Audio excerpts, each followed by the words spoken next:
A racist cop takes the wrong black man to court, only to discover he's a federal prosecutor. Imagine the shock, the silence, the sudden unraveling of assumptions. What happens when prejudice meets undeniable truth? Have you ever seen someone unfairly judged based on appearances, only to watch those assumptions fall apart? Or have you experienced such a moment yourself? Share your thoughts in the comments below and let us know where you're watching from. Don't forget to subscribe to our channel for more inspiring and thought-provoking stories. The dimly lit parking garage echoed with hurried footsteps. Officer Grant's radio crackled as he barked into it, his voice sharp and commanding. "I've got him!" Suspect matches the description perfectly. His hand hovered near his holster as his eyes locked onto a tall black man in a navy blue suit stepping out of his car, briefcase in hand. Grant didn't pause to consider. To him, this man fit the profile. Black male, tall, early 40s, and in the vicinity of recent thefts. That was enough. "Hold it right there!" Grant shouted, his tone leaving no room for negotiation. The man,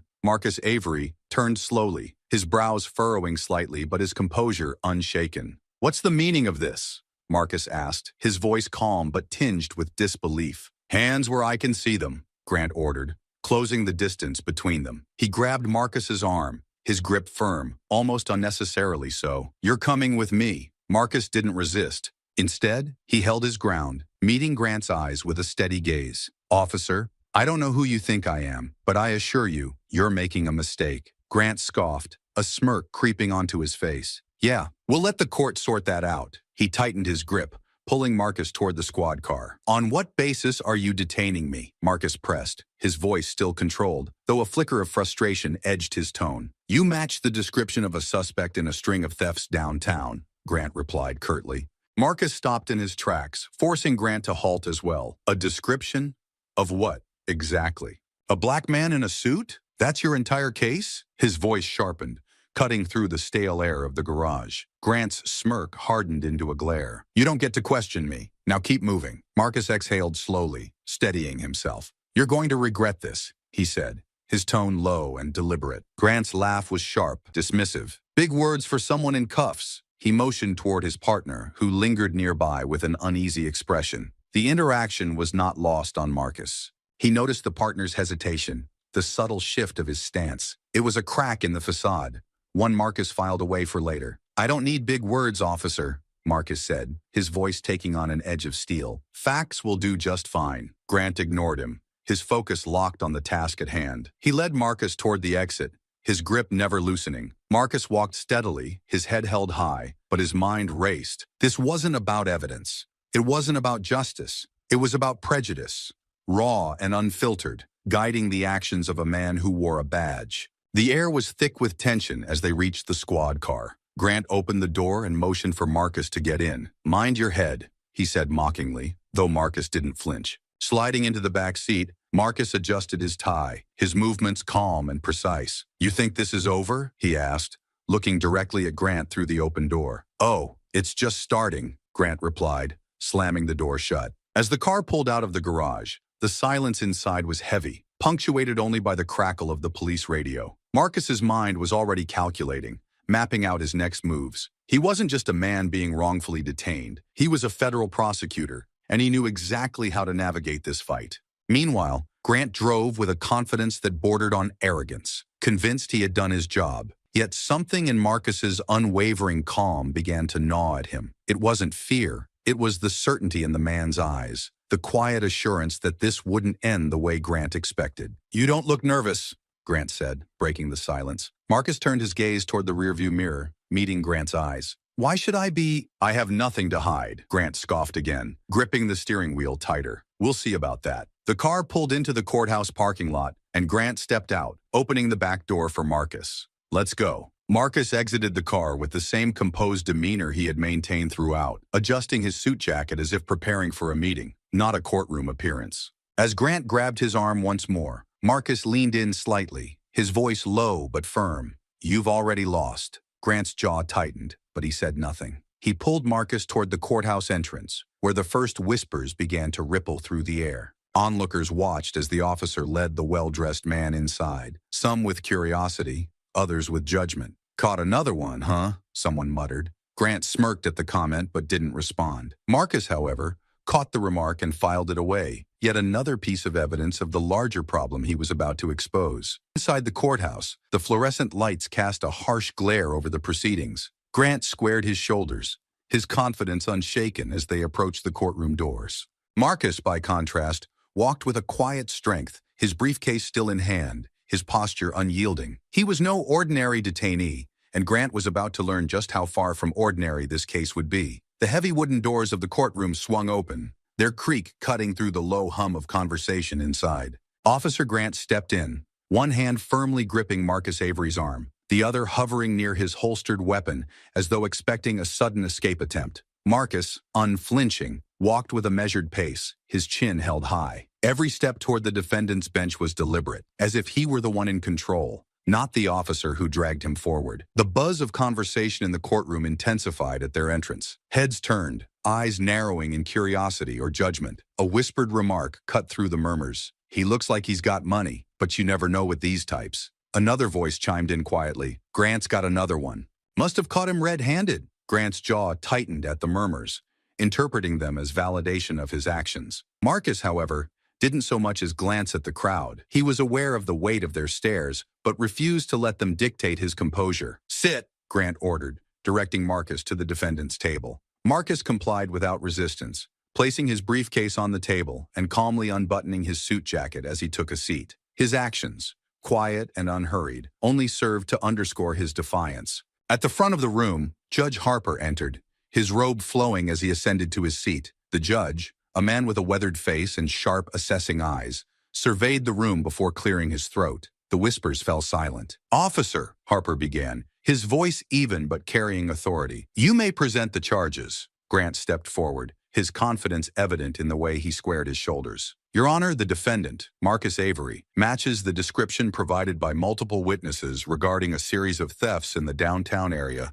Tall, black male, approximately 40 years old, wearing a dark jacket. He was apprehended near the scene of the crimes." The statement was concise, practiced. Grant's voice carried the air of certainty, as though the case was already closed in his mind. Marcus, sitting silently, allowed a faint smirk to flicker across his lips before it disappeared, his expression returning to one of calm neutrality. Judge Harper turned his gaze to Marcus. "Mr. Avery, do you have anything to say in response to these charges?" The room stilled, all eyes now on Marcus. He leaned forward slightly, his movements deliberate. With a measured breath, he placed his briefcase on the table, unlatched it, and removed a document folder before adjusting his tie. Then he stood, his posture commanding attention. "Your Honor," Marcus began, his voice resonant and steady, "my name is Marcus Avery. I am a federal prosecutor with the Department of Justice." The words landed like a thunderclap. The collective gasp from the audience was almost audible, and for a moment, the room was frozen in silence.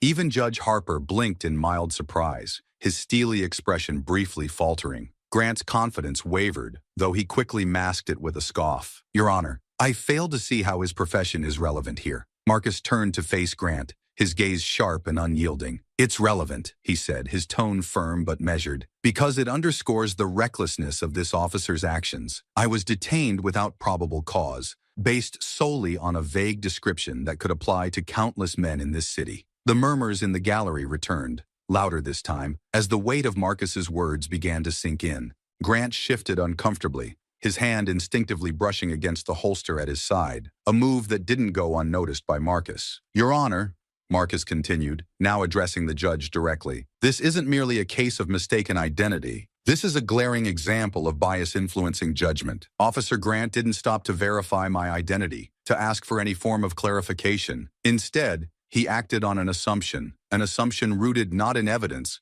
but in prejudice." Judge Harper leaned back in his chair, his fingers steepled in thought. "Officer Grant," he said, his voice cutting through the tension, "how do you respond to these allegations?" Grant straightened, his confidence dimmed, but not extinguished. "Your Honor, the description came from multiple witnesses. Tall, black male, early 40s, wearing a dark jacket. Mr. Avery fit the profile, and I acted accordingly. My intention was to follow leads, not to target anyone unfairly." Marcus raised an eyebrow, his expression a blend of incredulity and resolve. "Follow leads, or jump to conclusions," he countered, stepping toward the center of the courtroom. "Did you ask the witnesses for any distinguishing features? Did you check my ID?" Did you even ask me where I was going before you decided I was guilty? Grant opened his mouth to respond, but faltered. His silence spoke louder than any words could. Marcus turned back to the judge, his voice rising slightly to ensure the gallery heard him clearly. "This," he said, gesturing toward Grant, "is exactly the problem. Vague descriptions leading to vague policing. And who suffers the consequences? People like me, black men, who are disproportionately stopped, questioned, and detained without cause." Judge Harper raised a hand to restore order as the murmurs in the gallery began to escalate. "Enough," he said firmly. His eyes shifted between Marcus and Grant, his expression unreadable. "Mr. Avery, you will have your opportunity to elaborate further. For now, Officer Grant, unless you have additional evidence to present, we will proceed based on what has been stated." Grant swallowed hard, nodding stiffly. "Understood, Your Honor." Marcus returned to his seat, his every movement calculated to maintain the authority he had just established. Grant, standing awkwardly near the bench, cast a glance toward his partner, who sat quietly in the back of the room. The partner avoided eye contact, his unease apparent. Judge Harper adjusted his glasses, his tone serious as he addressed the room. "This courtroom is a place of justice, not assumption. The arguments presented today will determine the validity of this arrest and the actions taken by law enforcement. We will proceed carefully." As the judge's gavel signaled a brief recess,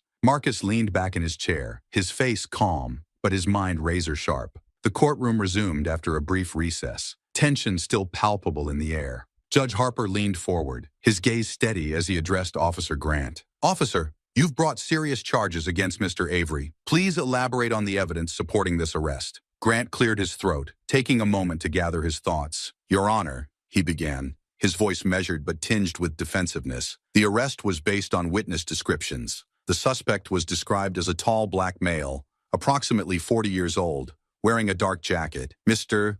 Avery matched that description exactly and was seen leaving an area near the reported thefts." Marcus's expression remained calm, though his eyes narrowed slightly. He adjusted his tie and sat forward, signaling his intent to speak. "Your Honor, if I may," he said, waiting for Harper's nod before continuing. "Officer Grant, did you verify my identity before detaining me? Did you ask me where I was coming from or where I was headed?" Grant hesitated, visibly uncomfortable under Marcus's sharp gaze. "No," he admitted after a pause. "I didn't." Marcus tilted his head, his voice hardening. "Did you ask for my ID? Any documentation to support your suspicion?" Grant straightened his shoulders as if to regain control of the situation. "I didn't see the need at the time.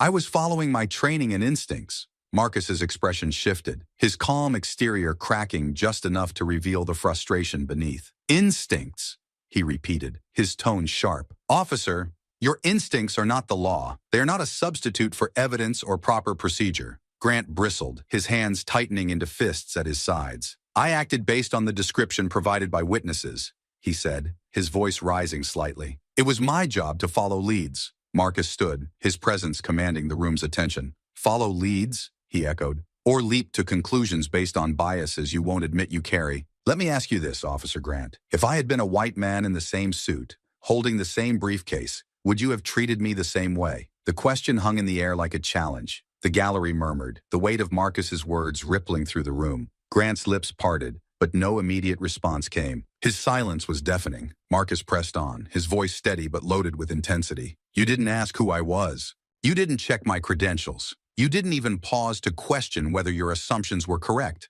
Instead, you chose to detain me, publicly humiliate me, based on nothing more than a vague description that could apply to dozens, if not hundreds, of men in this city." Judge Harper tapped his gavel lightly, restoring order as the murmurs grew louder. "Officer Grant," the judge said, his tone firm, "can you provide more specifics about the descriptions you received? Anything that might distinguish Mr. Avery from other individuals?" Grant fumbled with his notes, flipping through pages as if the answer might materialize in the ink. "Tall, black male, dark jacket," he repeated, his voice quieter now, almost uncertain. "That's what the witnesses reported." Marcus shook his head, his voice cutting through the mounting tension. "That's not a description, it's a stereotype," he said, turning to face the gallery. "This is what happens when policing relies on lazy generalizations instead of thorough investigation. Innocent people, productive members of society, are targeted and treated like criminals." Grant took a step forward, his frustration boiling over.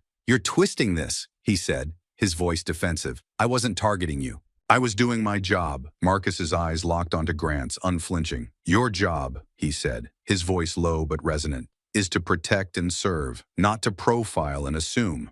What you did wasn't just negligent. It was dangerous. You didn't see me as an individual, officer. You saw a caricature, shaped by your own prejudices. The room fell silent, the tension so thick it seemed to stifle even the air. Judge Harper leaned back, his fingers steepled, observing the exchange with a discerning eye.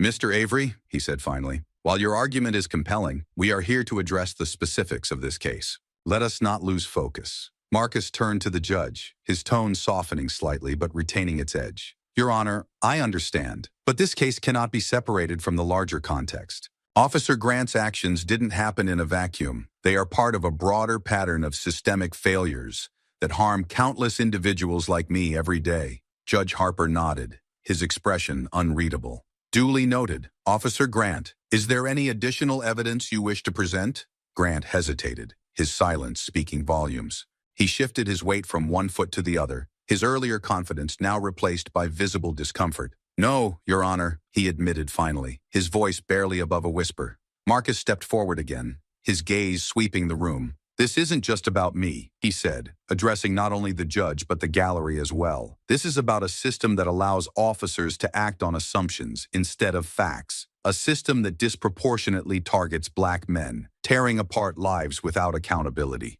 Grant's jaw tightened, his frustration clear, but he didn't interrupt. For the first time, he seemed unsure of how to respond. Judge Harper sighed, tapping his gavel lightly. Let us proceed, he said, his tone signaling the weight of what lay ahead. Mr. Avery, you will have the opportunity to present your full argument. Officer Grant, be prepared to respond to these allegations with the evidence you have, or lack thereof. As the judge's words settled over the room, Marcus returned to his seat, his calm demeanor restored. Grant remained standing, his confidence shaken, but his resolve unbroken. As Marcus continued his argument, he didn't just defend himself. He began to expose the deeper flaws within the justice system itself. Marcus rose from his seat, his movements deliberate, commanding attention as the courtroom settled into a heavy silence. He took a moment scanning the room, his gaze piercing through the audience. The air crackled with anticipation, and when he spoke, his voice carried a weight that silenced even the faintest whispers. Your Honor, Marcus began, turning toward Judge Harper,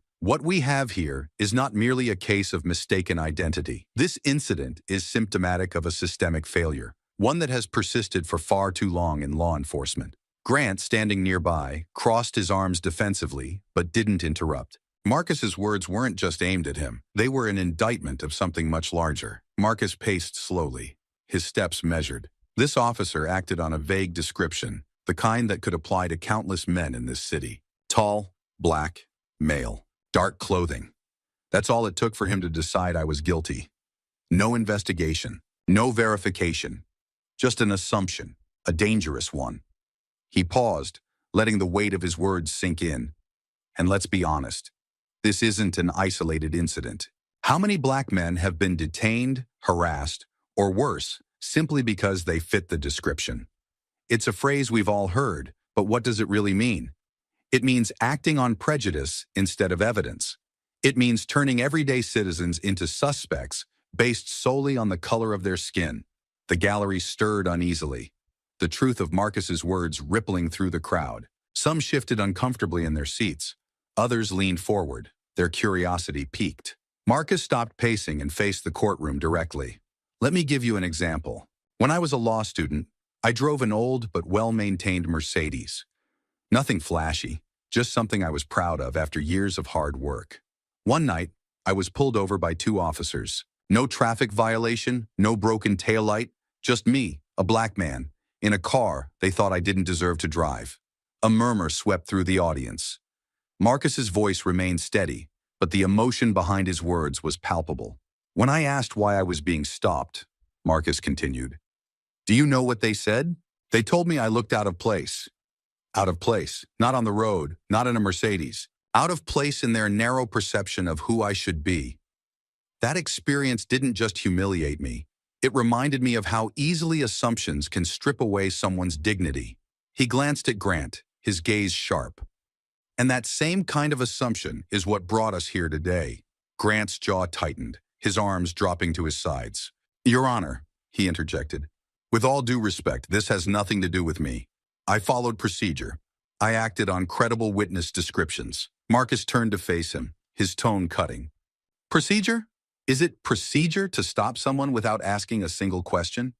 Is it procedure to arrest a man because his skin color happens to match a vague profile? Officer Grant, did you stop to consider, even for a moment, that your actions could destroy a person's life? Grant opened his mouth to respond, but Marcus pressed on, his voice rising with conviction. You didn't just detain me. You assumed my guilt. You looked at me and decided I was a thief, not because of anything I did, but because of who I am. That's not just negligence, it's injustice. Judge Harper tapped his gavel lightly, bringing the room back to order. Mr. Avery, please focus on the specifics of your argument. We are here to examine the actions taken by Officer Grant in this case. Marcus nodded, but didn't soften his tone. Your Honor, the specifics are clear. Officer Grant acted on bias disguised as instinct, on stereotypes masquerading as evidence. And while today I have the privilege and platform to defend myself, how many others do not? How many young men are sitting in cells right now, guilty of nothing more than being in the wrong place at the wrong time, with the wrong skin color? The room grew quieter still, the gravity of Marcus's words settling over the audience. For a moment, even those who had initially dismissed the case as routine began to reconsider. A man in the back of the room shifted uncomfortably before murmuring, "He's got a point." A woman nearby nodded silently, her expression thoughtful. But not everyone was swayed. Another man, leaning forward in his seat, whispered to the person beside him, "He's just playing the race card." Marcus heard the comment and turned toward the gallery, his voice firm but measured. This isn't about a card or an excuse. It's about accountability. It's about recognizing that when we allow bias to shape our actions, we undermine the very foundation of justice. He turned back to Judge Harper, his voice softening but retaining its edge. Your Honor, I understand that Officer Grant believed he was doing his job, but belief doesn't absolve responsibility. Procedure doesn't excuse prejudice. An instinct doesn't justify injustice. Judge Harper leaned back in his chair, his fingers steepled as he considered Marcus's words. The gallery was silent now, every eye fixed on the prosecutor who stood not as a defendant, but as an advocate for systemic change. Grant, visibly uncomfortable, shifted his weight from foot to foot. I didn't mean to target anyone unfairly, he muttered almost to himself. Marcus caught the comment and seized the moment. That's the problem, Officer Grant. Bias doesn't announce itself. It doesn't come with a warning label. It hides behind phrases like, just doing my job or following procedure. But its impact is real, and its consequences are devastating. Judge Harper exhaled slowly, tapping his fingers on the bench. Mr. Avery, he said finally, you've raised valid points about systemic issues, but this court is here to address the facts of this case. Let's proceed with that focus. Marcus inclined his head slightly, acknowledging the judge's authority. Of course, Your Honor, but I hope this case serves as a reminder that we cannot separate individual actions from the larger systems they reflect, because if we don't confront these flaws, we allow them to persist. The judge nodded thoughtfully, his gaze lingering on both Marcus and Grant. The courtroom was still, the weight of the argument hanging heavy in the air. Marcus's words began to force the courtroom to question long-held assumptions, planting the seeds of doubt in even the most skeptical minds. The room hung heavy with silence as Marcus sat back down, his words lingering like smoke in the air. All eyes turned to Officer Grant, who now stood rigid at the center of the courtroom, his usual confidence chipped away. His lips pressed into a thin line, and his shoulders tightened as the weight of Marcus's arguments bore down on him. Officer Grant, Judge Harper's voice broke the stillness, calm yet probing. Do you have any response to the points Mr. Avery has raised? Grant shifted uncomfortably, his voice firm but strained as he began. Your Honor, I've already explained my actions. The description provided by witnesses matched Mr. Avery, and I acted accordingly. My duty is to respond quickly and efficiently to reports of crime. Marcus leaned forward slightly, his gaze locked on Grant. Efficiently? He repeated, his voice laced with quiet disbelief. Efficient would have been asking a single question before slapping handcuffs on me. Efficient would have been checking an ID or verifying the facts. Instead, You chose to act recklessly. Grant's face flushed. I wasn't reckless, he snapped. I was doing my job. Your job, Marcus countered sharply, is to ensure justice is upheld, not to trample over it in the name of convenience. Grant's hands curled into fists at his sides. His voice rose, the frustration finally boiling over. Do you think it's easy out there? We don't have the luxury of second-guessing every decision. If we hesitate, real criminals get away. Marcus stood again, his voice cutting through Grant's outburst like a blade. Your responsibility isn't to catch people at any cost, Officer Grant. It's to catch the right people. And if that means taking an extra moment to verify the facts, then so be it. Because the alternative, the shortcuts, the assumptions, leads to innocent people like me being dragged into courtrooms like this. Grant opened his mouth to respond, but hesitated, the sharpness in Marcus's tone freezing his words in his throat. Judge Harper leaned forward slightly, his brow furrowed. Officer, he said, his tone measured, while the pressures of your work are acknowledged, they do not excuse procedural missteps. What specific actions did you take to confirm Mr. Avery's involvement before detaining him? Grant stumbled over his response. I followed the description. Multiple witnesses reported seeing someone who looked like him near the thefts. I believed I had enough to make the arrest. Marcus's voice rose, each word precise and deliberate. And did you consider how broad that description was? Did you think for even a moment about how many men in this city could fit that profile? Grant avoided Marcus's gaze, his confidence visibly crumbling under the scrutiny. It wasn't about race, he muttered defensively. Wasn't it? Marcus shot back, his tone razor-sharp. You saw a black man in a suit and decided that was enough. You didn't see a professional, a husband, a father. You saw a suspect. That's not policing. That's profiling. The gallery erupted into murmurs, the tension in the room reaching a boiling point. Judge Harper raised his gavel, the sharp crack silencing the crowd. Enough, he commanded, his tone firm. We will maintain order in this courtroom. Marcus turned to the judge, his voice steady. Your Honor, this isn't just about me. It's about every person who has been subjected to this kind of treatment. Officer Grant may not see it, but his actions are part of a larger pattern, a system that allows bias to masquerade as instinct and prejudice to hide behind procedure. Grant's voice, once strong and authoritative, now wavered as he responded. I didn't intend for any of this to happen. I was just doing what I thought was right. What you thought was right, Marcus said, his tone softening slightly but still firm, isn't always what is right. Intent doesn't erase impact. Your choices have consequences, Officer Grant, and you need to own them. The room fell silent again, Marcus's words hanging heavy in the air. Grant's gaze dropped to the floor, his frustration giving way to something else. Doubt.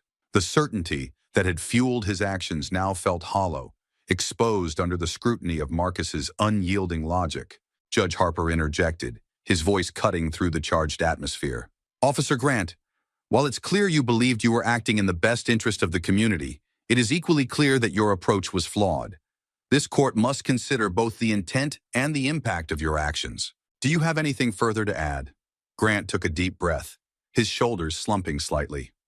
No, Your Honor, he said quietly, his voice barely above a whisper. Marcus remained standing, his gaze steady. Your Honor, if we don't hold people accountable for their actions, especially those who are sworn to uphold the law, then we undermine the very system we claim to protect. This isn't about punishing Officer Grant. It's about making sure no one else has to endure what I did. Judge Harper nodded, his expression thoughtful. Your point is well taken, Mr. Avery. Let us proceed. Grant, now visibly shaken, returned to his seat. For the first time, he wasn't just facing Marcus. He was facing his own conscience, the cracks in his certainty widening with every word spoken. Grant now found himself battling not just Marcus's arguments, but the unsettling realization of his own biases and the consequences of his actions. Marcus stood once more, his voice cutting through the tension like a scalpel. This isn't just about me, he began, his gaze sweeping the room. This is about a system that allows unchecked biases to dictate actions. A system where people like Officer Grant can act on vague suspicions without accountability because the individuals they target often lack the power or resources to fight back. Grant's jaw tightened, but he said nothing. Marcus continued, his tone unwavering. Let's not pretend this is an isolated incident. How many innocent people have had their lives upended because they fit the description? How many more will face the same injustice if we keep excusing behavior like this? The courtroom was silent, all eyes on Marcus as he took a step toward the center. Officer Grant, he said, turning to face him directly, let me ask you something. If I hadn't been a federal prosecutor, if I didn't have the means or knowledge to defend myself, what would have happened to me? Grant didn't respond immediately. His eyes flickered with uncertainty, a stark contrast to his earlier confidence. The pause was telling, and Marcus seized the moment. You know the answer, don't you? Marcus pressed, his tone sharp. I'd be in a holding cell right now. I'd be facing charges, my reputation destroyed, my career ruined. All because you couldn't be bothered to verify the facts. Grant's lips parted, but no words came out. He looked to Judge Harper as if searching for an escape, but the judge's expression was impassive, offering no refuge. Officer Grant, Marcus continued, his voice lowering but no less piercing. You may not have intended to harm me, but intent doesn't erase impact. Your actions could have derailed my entire life. And for what? A hunch. A stereotype? Grant finally found his voice, though it was quieter now. I didn't mean for this to happen, he said, his tone defensive but lacking conviction. I was following the description. I thought I was doing the right thing. Marcus took a step closer, his presence commanding. The right thing? He said, his voice rising. The right thing would have been to treat me like a person, to ask a single question before assuming my guilt. But you didn't do that. You saw a black man in a suit and decided that was enough. That's not justice, Officer Grant. That's prejudice. Grant's face flushed, and for a moment, it looked as though he might lash out. But instead, he looked away, his shoulders slumping slightly. The weight of Marcus's words was beginning to sink in, chipping away at the armor of his certainty. Marcus turned back to the gallery, addressing the room now. This isn't just about one officer or one arrest. It's about a system that allows these assumptions to go unchecked. It's about a society that normalizes this kind of behavior, that excuses it as part of the job. He turned to Judge Harper, his voice steady but impassioned. Your Honor, I've spent my career fighting for a system that works for everyone, not just those who fit a narrow definition of innocence.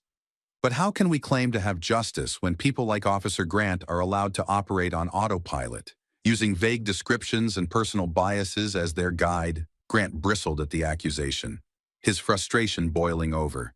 You're painting me as some kind of villain, he said, his voice rising. I wasn't targeting you because of your race. I was doing my job. Marcus spun back toward him, his expression hard. Your job is to uphold the law, Officer Grant, not to weaponize it against innocent people. Your job is to ensure justice, not perpetuate injustice. So tell me, what part of your job excuses ignoring basic facts? What part of your job justifies dragging an innocent man into court without evidence? Grant opened his mouth to respond, but faltered, his earlier arguments now ringing hollow. His silence spoke volumes, and Marcus pressed on. This is the reality we live in, Marcus said, his voice cutting through the silence. People like me are forced to defend our very existence every day, not because of what we've done, but because of who we are. And the worst part? We're expected to just accept it, to stay silent, to endure. He turned back to the gallery, his tone softening but retaining its edge. But I won't stay silent. Not today. Because if we don't call this out, if we don't demand better, nothing will change. And the cycle will continue. Grant's hands clenched into fists at his sides, his frustration evident. You don't understand what it's like out there, he said finally, his voice raw. We're under pressure to act fast, to make decisions in the moment. If we hesitate, we risk letting criminals walk free. Marcus stepped closer, his expression unyielding. And if you act recklessly, you risk destroying innocent lives. So tell me, Officer Grant, which risk is more acceptable? Because the system you're defending, this shoot first, ask questions later mentality, doesn't just hurt people like me. It undermines the very trust you claim to uphold. Grant's shoulders sagged, the fight draining from him. He looked down at the floor, his earlier bravado replaced by something far more vulnerable. Doubt. Judge Harper leaned forward, his expression thoughtful. "Mr. Avery," he said, his voice calm but firm, "you've made your point. However, this court must focus on the specifics of this case. Officer Grant, do you have anything further to add?" Grant looked up, his face pale. "No, Your Honor," he said quietly, the words barely audible. Marcus inclined his head slightly, acknowledging the judge's authority, but refusing to let the moment pass without one final statement. "Your Honor," he said, "this isn't just about holding Officer Grant accountable. It's about holding the entire system accountable. Because if we don't, we're not just failing individuals. We're failing justice itself." The room was silent once more, the weight of Marcus's words settling over everyone present. Marcus's pointed questions had pierced through Grant's defenses, forcing the officer and everyone in the courtroom to confront uncomfortable truths. Marcus stood again, the room tensing as he fixed his sharp gaze on Officer Grant. "Let's cut through the excuses," Marcus began, his voice cold and precise. "You said you acted on witness descriptions, so let's hear it. What exactly did these witnesses say?" Grant hesitated, his confidence visibly shaken. "As I've already stated," he started, his voice less sure than before. "They described the suspect as a tall black male, in his 40s, wearing a dark jacket. That matches—" "Stop," Marcus interrupted, holding up a hand. "That's it? No distinguishing features, no behavior that stood out? Just height, race, age, and a color scheme?" Grant stammered, fumbling for words. "That's what the witnesses provided," he said, his tone defensive. Marcus took a step closer, his voice cutting through the room. "So, essentially, they described half the black men in this city." He let the statement hang in the air, his gaze never leaving Grant. Grant's lips tightened. "It was credible enough for me to act," he muttered, though the conviction in his voice had vanished. "Credible?" Marcus repeated, his tone rising. "Credible would have been a name, a scar, a tattoo, anything that singled out an individual. What you had wasn't credible, Officer Grant. It was lazy." The gallery stirred with murmurs, the weight of Marcus's accusation rippling through the crowd. Marcus didn't stop. "You didn't see me as a man," he continued, his voice rising with emotion. "You didn't see me as a professional, a citizen, a person with rights. You saw me as a suspect because I checked the box in your mind. Black, tall, male. That's all it took for you to decide I was guilty." "That's not true," Grant snapped, his voice cracking with frustration. Marcus stepped closer, his expression hard. "Isn't it? Did you check my ID before you detained me?" Grant froze, his silence speaking louder than any response. Marcus pressed further. "Did you ask me where I was coming from? What I was doing? Did you make even the slightest effort to verify if I fit this vague description before dragging me here in handcuffs?" Grant's jaw clenched, and he shook his head slightly. "No," he admitted quietly, his voice barely above a whisper. Marcus turned to the judge, his tone steady but sharp. "Your Honor, there it is. He didn't check my ID. He didn't ask a single question. He acted solely on assumption, an assumption fueled by bias." Judge Harper's gaze shifted to Grant, his expression unreadable. "Officer," the judge said, his tone firm but calm, "is this true? Did you fail to verify Mr. Avery's identity before detaining him?" Grant's shoulders slumped, and he nodded reluctantly. "Yes, Your Honor," he said, his voice hollow. The gallery erupted in whispers, the tension in the room reaching a boiling point. Judge Harper raised his gavel, silencing the noise. Marcus turned back to Grant, his voice now quieter, but no less impactful. "You didn't arrest me because I was a suspect, Officer Grant. You arrested me because I was a black man who fit your preconceived idea of guilt." "That's not fair," Grant said, though his voice lacked the fire it once held. "I wasn't trying to target you or anyone else.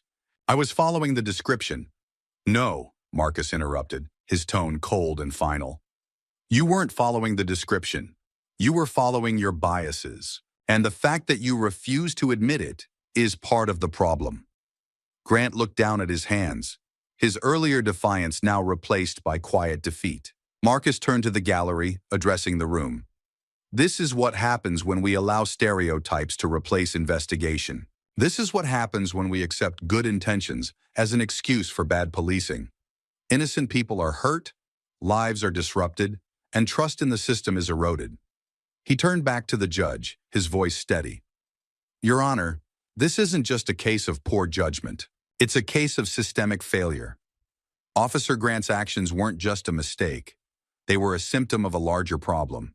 Judge Harper leaned back in his chair, his gaze heavy as it rested on Grant. Officer, he said, his tone measured.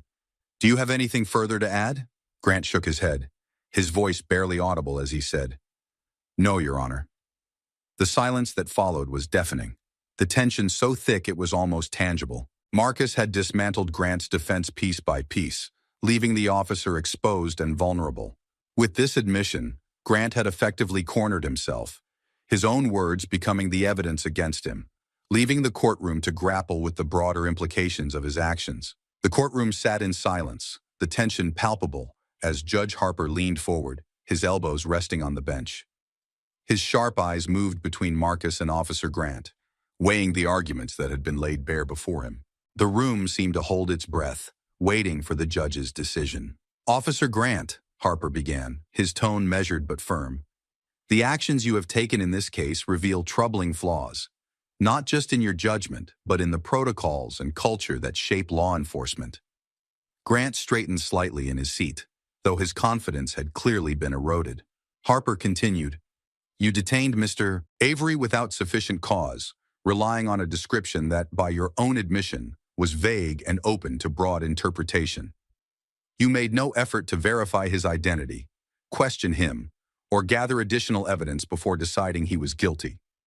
This was not a simple procedural error. It was a profound failure of judgment.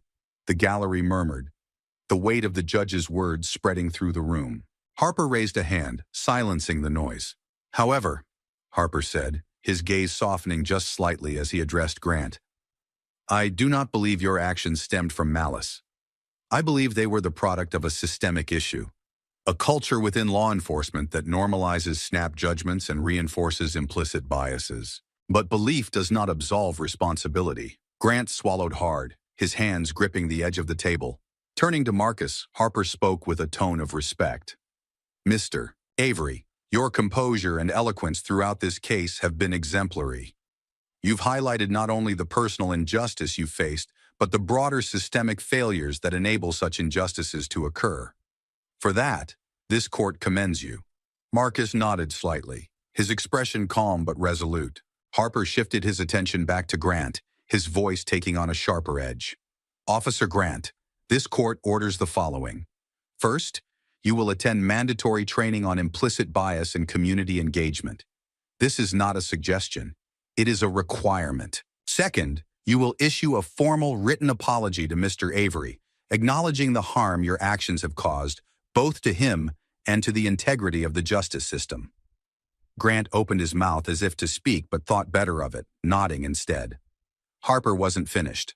Additionally, I am directing the police department to conduct a full review of its protocols for detaining suspects based on witness descriptions. If this is the standard operating procedure, then the procedure itself is deeply flawed and must be reformed. The murmurs in the gallery grew louder, some nodding in agreement, while others exchanged skeptical glances. Harper let the noise settle before continuing. If our procedures are rooted in bias, Harper said, his voice rising slightly, they will only perpetuate injustice. And if we, as a society, accept that, then we have failed to uphold the principles we claim to stand for. The judge's words cut through the room like a blade, leaving no doubt about the gravity of the moment. Grant sat stiffly, his gaze fixed downward, the implications of his actions weighing heavily on him. Marcus, however, remained composed, his expression giving away nothing. Officer Grant, Harper said, his tone softening but still firm. I trust you entered law enforcement with the intention of serving and protecting your community.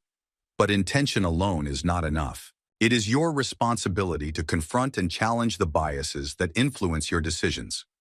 If you fail to do so, you will not only harm the people you are sworn to protect, You will undermine the very system you represent. Grant nodded again, his voice quiet, but clear. I understand, Your Honor.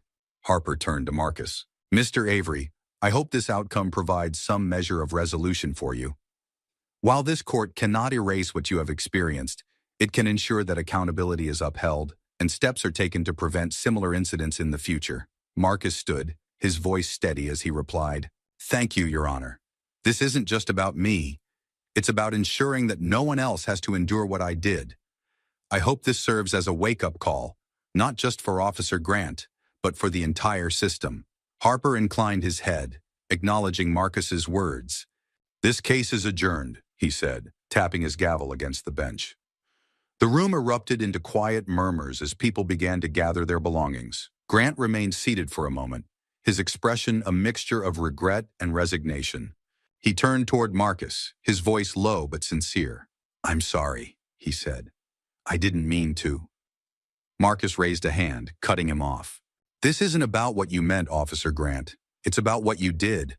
I hope you use this experience to do better, not just for yourself, but for the people you serve. Grant nodded, his face flushed, and left the courtroom without another word. Marcus lingered for a moment, watching the room empty. He knew this was only a small step, a single ruling in a much larger fight. The journey towards systemic change would be long and arduous, but today was a start. The courtroom had emptied, leaving only a few stragglers, reporters scribbling notes, curious onlookers lingering near the exits, and Marcus Avery, standing tall as he faced a small gathering of microphones and cameras. A reporter pushed forward, thrusting a microphone toward him. Mr. Avery, she began. How do you feel about the judge's decision today? Marcus looked directly into the camera, his voice calm yet commanding. This isn't about how I feel, he said. It's about what this decision represents and what it doesn't. Today's ruling is a step forward, but it's a small one. If we're serious about change, we have to confront the deeper flaws within our justice system, not just address the surface. The reporters pressed closer, eager for more. What deeper flaws are you referring to? Another asked. Marcus didn't hesitate. The systemic bias that allows people to be judged not on their actions, but on their appearance. The complacency that lets vague descriptions and lazy procedures pass for real investigation. The idea that being just good enough is acceptable in a system that holds people's lives in its hands. The words hung in the air, their weight undeniable. Marcus continued, his voice steady but charged with passion. This case wasn't unique. It wasn't even unusual.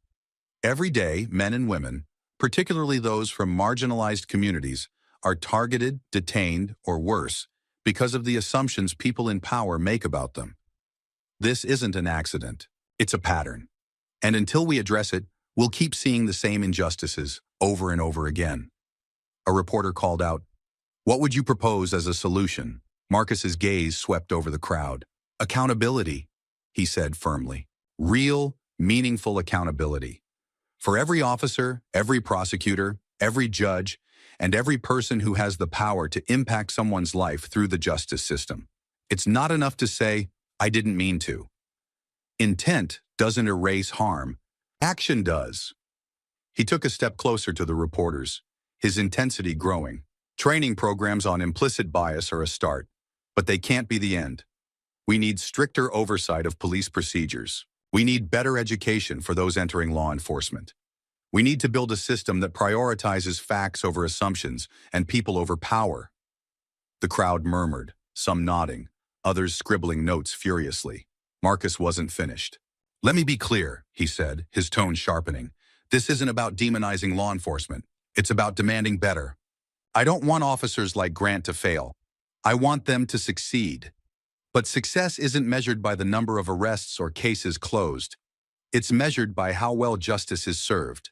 And justice isn't served when innocent people are treated like criminals simply because of their skin color or the neighborhood they're in.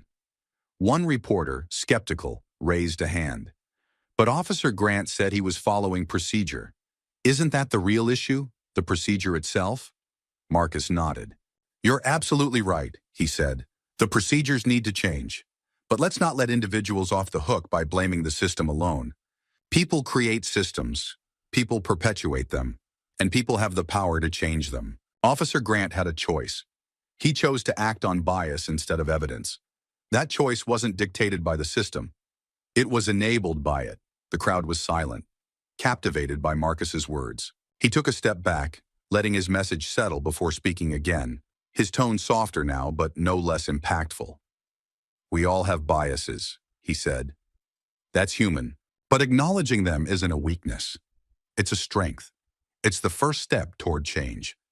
And if we want a justice system that truly serves everyone, we have to start by looking at ourselves. What assumptions do we make without realizing it? What harm have we caused without intending to? And how can we do better?"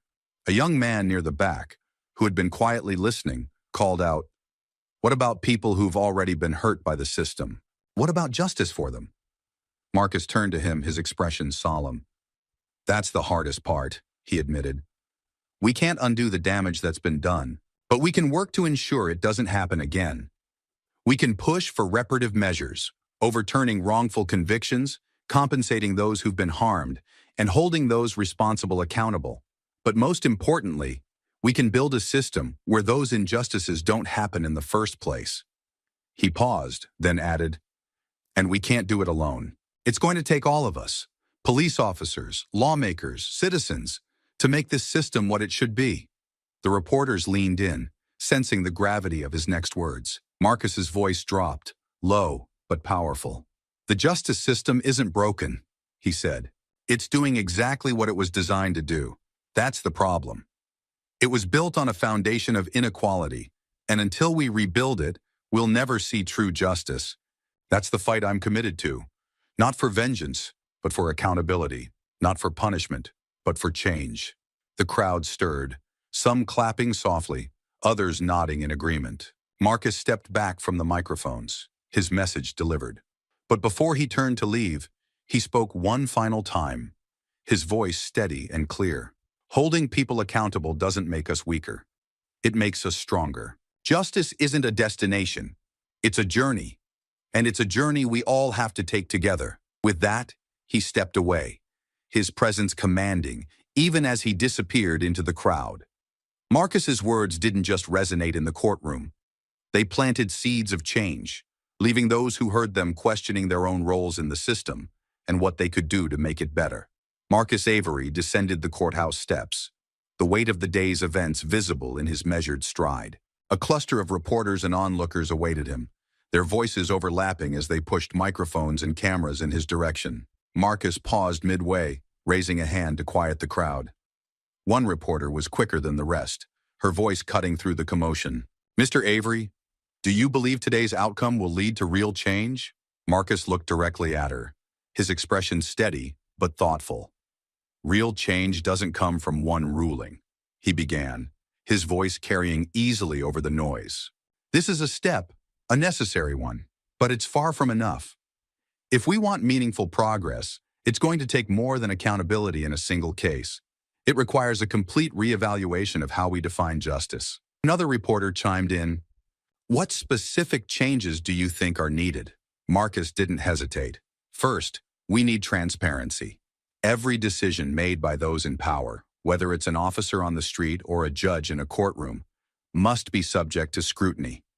Second, we need training, not as a box-ticking exercise, but as a real effort to address implicit bias and systemic flaws. And third, we need to rebuild trust. That means listening to the communities most affected by these injustices and working with them, not against them." The crowd murmured in response, some nodding in agreement. Another reporter stepped forward. "Do you believe Officer Grant's apology was sincere?" Marcus's gaze didn't waver. "His apology is a start," he said, his tone measured. "But sincerity alone isn't enough. What matters is what comes next. Will he take this as an opportunity to reflect, to grow, to change? Or will it be just another apology that fades into the background?" The question hung in the air, and the reporters scribbled furiously as Marcus pressed on. "This isn't just about Officer Grant," he continued. "It's about every officer, every prosecutor, every institution that allows bias to shape its actions. We can't keep excusing harmful behavior as part of the system. If the system is flawed, then it's our responsibility to fix it." A young journalist raised her hand. Mr. Avery, what would you say to those who believe cases like yours are rare, that they don't reflect the broader system? Marcus turned to face her directly, his voice firm. I'd say they're wrong.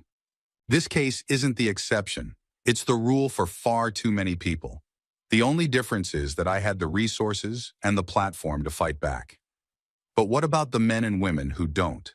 What about the ones who are silenced before they even get a chance to speak? The reporter nodded, her expression thoughtful, as Marcus stepped down to the final stair, facing the full crowd. Justice, Marcus said, his voice rising slightly to command attention, isn't a destination. It's a journey. It's a journey we all have to take. It's not enough to demand change from others. We have to demand it from ourselves. We have to ask the hard questions.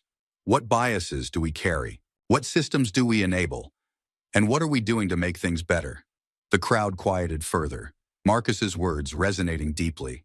Accountability isn't just about punishing those who do wrong, he continued. It's about ensuring that we all do right. It's about creating a system that serves everyone, not just those who look or live a certain way. Because if we don't, we're not just failing individuals. We're failing the very idea of justice. A cameraman called out, "Do you think the public has a role to play in this?" Marcus turned toward him. "Absolutely," he said. "The public isn't just an audience. They're participants. Every vote, every protest, every conversation about these issues matters. Change doesn't happen in a vacuum. It happens when people demand it, when they refuse to accept the status quo." The murmurs grew louder, many in the crowd now nodding along. Marcus raised his voice slightly, ensuring everyone could hear him. "We can't afford to be complacent," he said. "Complacency is what allows injustice to thrive. It's what lets harmful policies and prejudices go unchecked. If we want a better system, a fairer system, we have to fight for it. And that fight doesn't end in a courtroom. It starts there." A veteran reporter stepped forward, her notebook in hand. "Mr. Avery," she said, "what keeps you hopeful, even after everything you've been through?"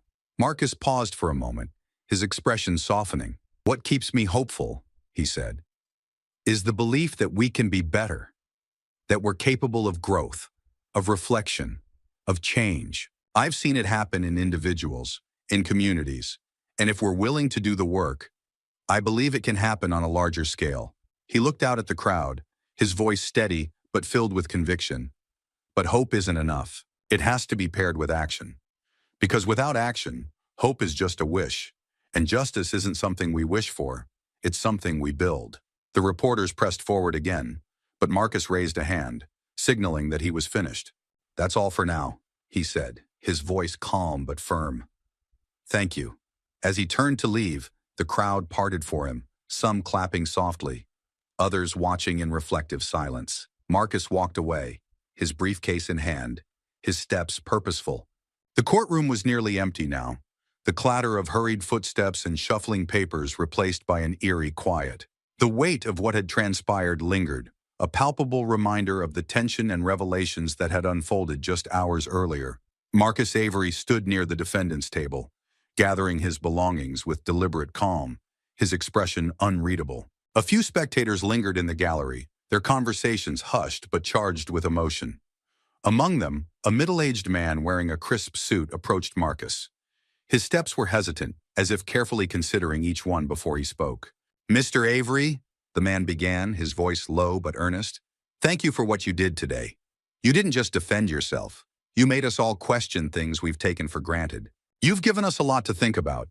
Marcus paused, looking up from his briefcase. "I appreciate that," he said simply, his tone even but sincere. The man hesitated, then added, "I work in the legal field, and I've seen cases like this before. People railroaded because they couldn't fight back. Seeing you stand up the way you did, it's something I won't forget." Marcus offered a faint nod. "The system isn't going to change on its own," he said.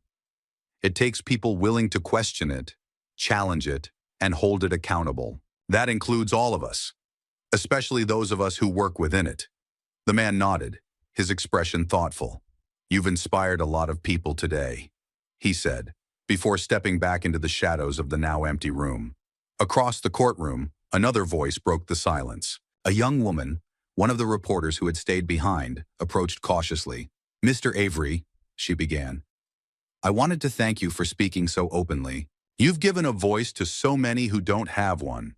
Marcus regarded her for a moment, then replied, "That's the responsibility we all share.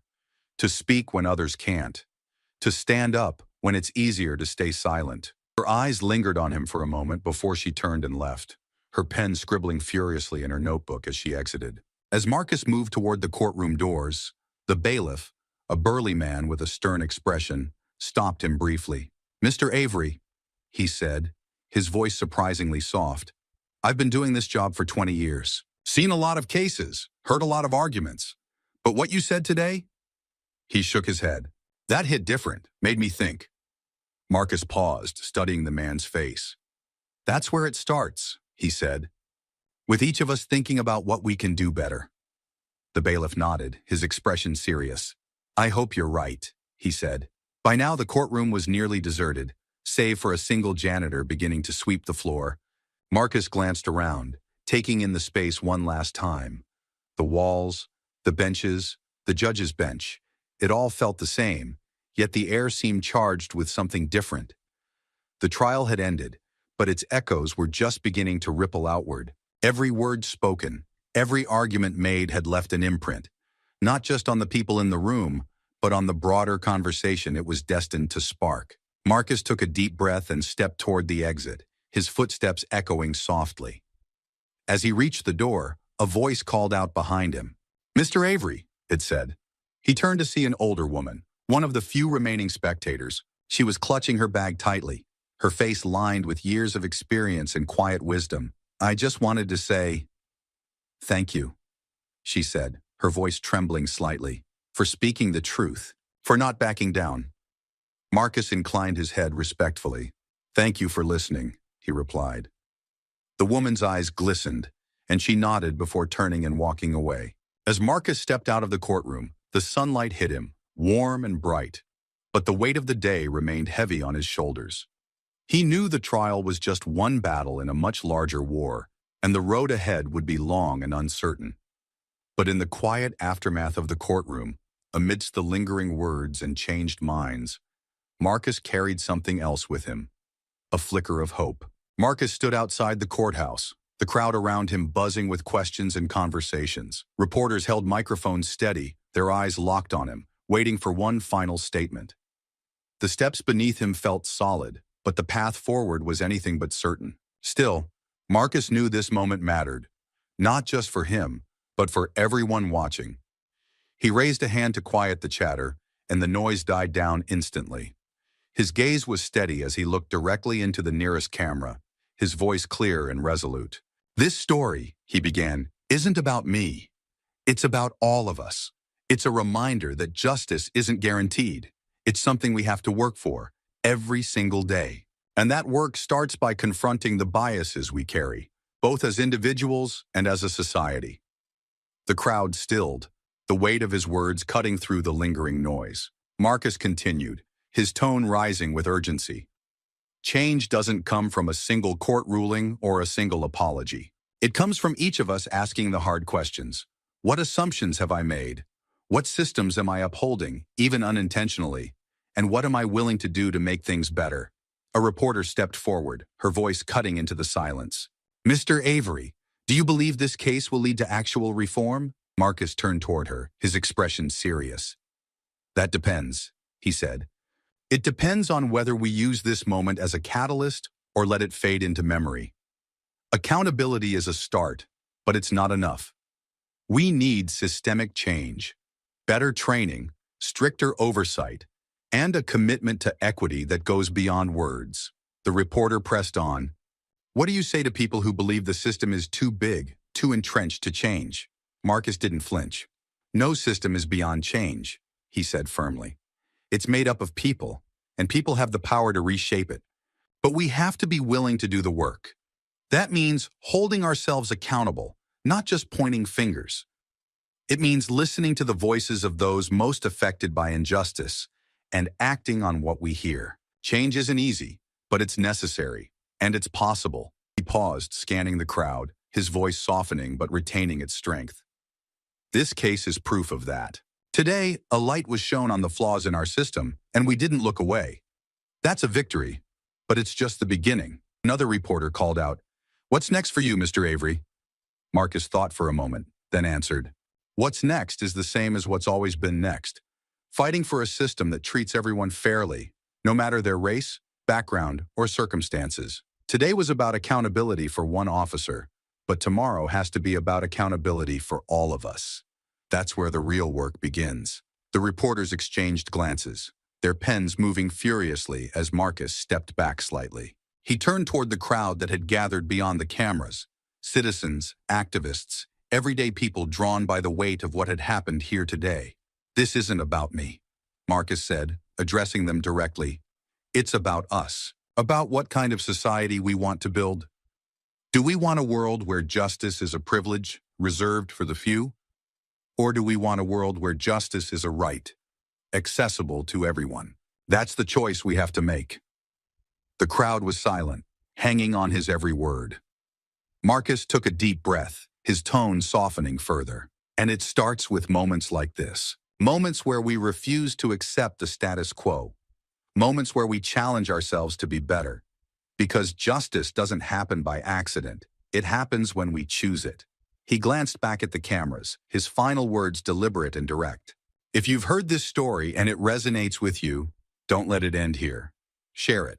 Talk about it. Act on it. Because the fight for justice is a journey we all have to take, and it's one we can't afford to ignore. As the crowd began to clap, some cheering softly, Marcus stepped away, leaving the reporters and spectators to absorb his message. The sunlight was warm as he walked toward the street, his briefcase in hand. He knew the road ahead would be long and filled with resistance. The systems he had challenged today were deeply rooted, and change would not come easily. But Marcus also knew this. The seeds of change had been planted. Conversations had been started. Minds had been opened. Marcus Avery's story is more than just a courtroom drama. It's a powerful reminder of the work we still need to do. It challenges us to confront uncomfortable truths about bias, accountability, and the justice system we trust to protect us all. But most importantly, it leaves us with a question. What will you do to create a world where justice is truly for everyone? If this story resonated with you, don't let it stop here. Hit the like button, share this message with others, and subscribe to our channel to join the conversation. Together, we can spark the change our world desperately needs. The morning in Charlotte was a dreary one. A thick blanket of clouds stretching across the sky and a steady drizzle coating the city. Raindrops beaded on the windshield of Marcus Wright's black SUV as he eased it into a parking spot near the Memorial Parkside Clinic. It wasn't the best place to park, but at that moment, Marcus couldn't bring himself to care. His thoughts were elsewhere, on his daughter, Alicia. At just 14 years old, Alicia had faced more challenges than most adults. Diagnosed with lupus months earlier, she'd grown frilier with each passing week. That morning's checkup had brought a fresh wave of anxiety. Her doctor had assured him that the disease was stable, but the mounting side effects of her medication left Marcus feeling helpless. He'd built his life on control and discipline, but nothing in his military career, no war zone or command, had prepared him for watching his child suffer. He stepped out of the car, pulling his jacket tighter against the chill. His casual attire, a neatly pressed pair of dark jeans, a blue polo, and a lightweight coat, felt foreign compared to the uniform he'd worn for over 30 years. That uniform, which carried the weight of his rank and countless medals, was folded neatly in the trunk of the car. Today, though, he wasn't Colonel Marcus Wright, the highly decorated officer. He was just a father trying to be there for his child. On the other side of the street, Officer Travis Walker sat behind the wheel of a patrol car, nursing a cup of coffee that had long gone cold. At 28, Travis carried himself with the air of someone desperate to prove himself. He was tall and wiry, with sharp features and an expression that often flickered between smug confidence and barely veiled agitation. His reputation in the Charlotte Police Department was divisive.